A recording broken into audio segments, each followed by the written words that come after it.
आजकल विद्यालयों में प्रायः संविधान और राष्ट्र निर्माण की बातें बताई जा रही है।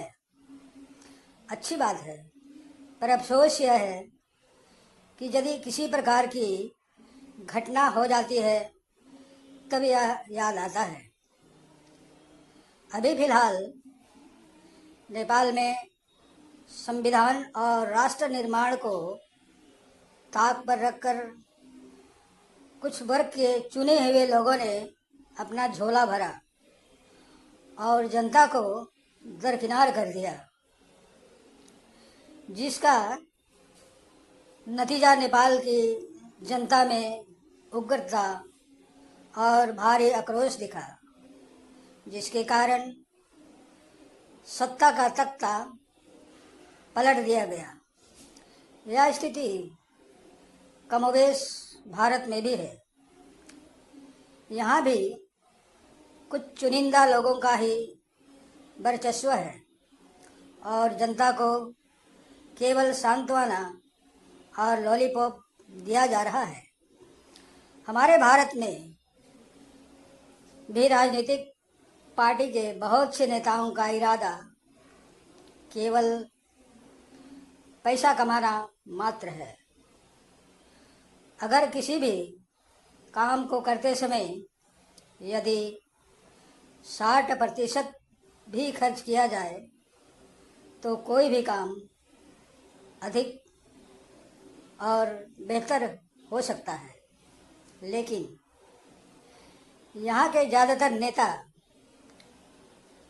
30 से 40% तक ही किसी काम में खर्च करते हैं, जिससे गुणवत्ता और शेष कार्य लंबित रह जाता है। यह एक सच्चाई और बहुत ही गंभीर बात है।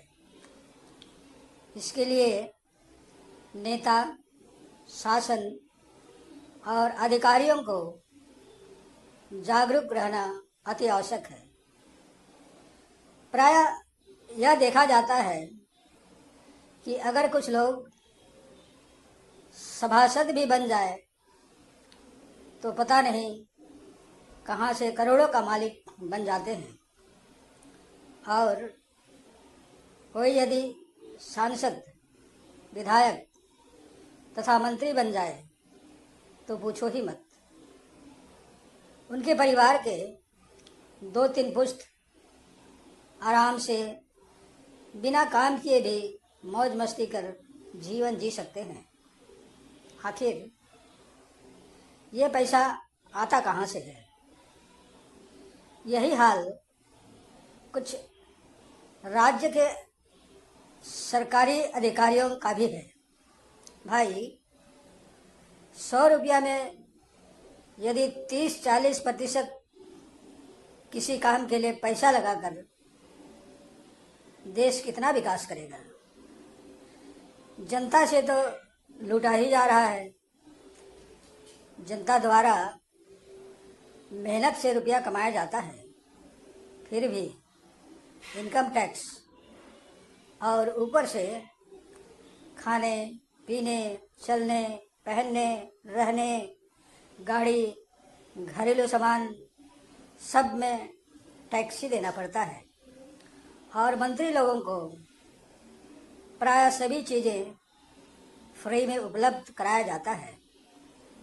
ठीक है, बड़े लोग हैं तो कुछ सुविधा मिलना ही चाहिए, पर इतना भी अंतर आम जनता या दूसरों से करना उचित नहीं है। आखिर काम और मेहनत तो आम जनता ही करती है।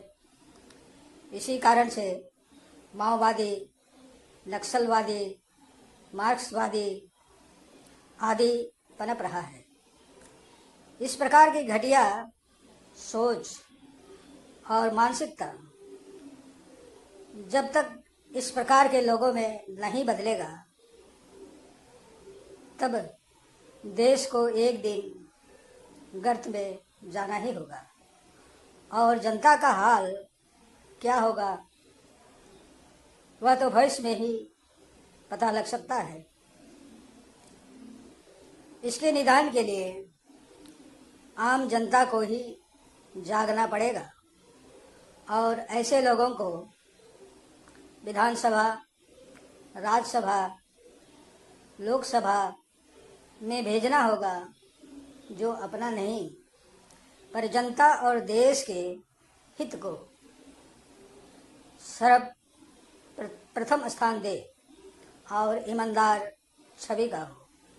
साथ ही इसमें युवा वर्ग को ही जागना होगा और आगे आकर टी.एन. शेषन, अब्दुल कलाम, लाल बहादुर शास्त्री, राजेंद्र प्रसाद जैसे निष्पक्ष विचार वाले बनना होगा। तभी देश का और समाज का विकास हो सकता है।